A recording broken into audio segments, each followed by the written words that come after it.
Suntem la discuții cu tractorul Universal 453, modelul de export, anul de fabricație 2002.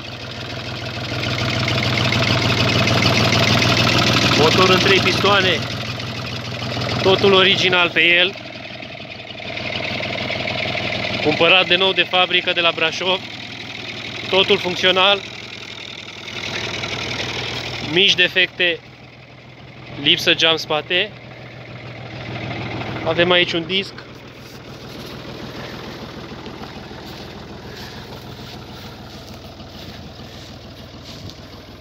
și încercăm să discuim o suprafață de 3000 de metri pătrați. Pământul este foarte bun, a fost arat ieri și dorește să pună grâu. Deși este cam târziu, nu este nicio problemă, doar că trebuie pus mai mult peste medie la hectar. Și să încercăm să mai dăm și o tură filmată.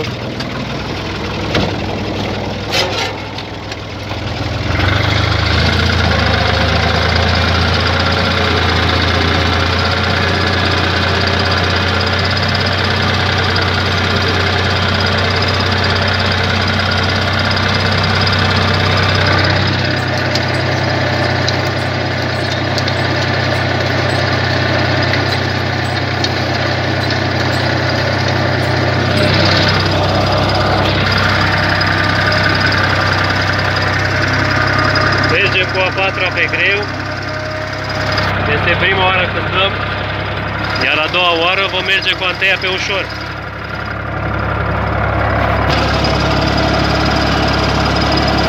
Deja acolo se vede unde am discuit, că pământul este bine făcut. E un pământ foarte bun, o humă mai umedă.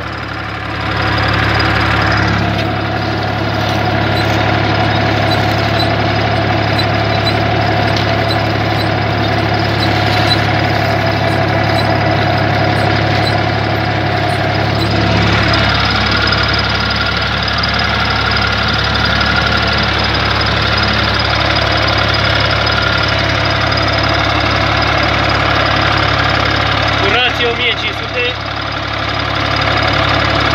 Încă mai avem combustibil. Apa este la jumătate. Totul funcțional.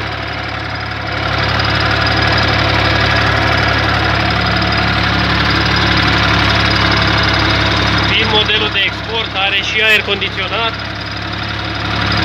și toate dotările aici în cabină.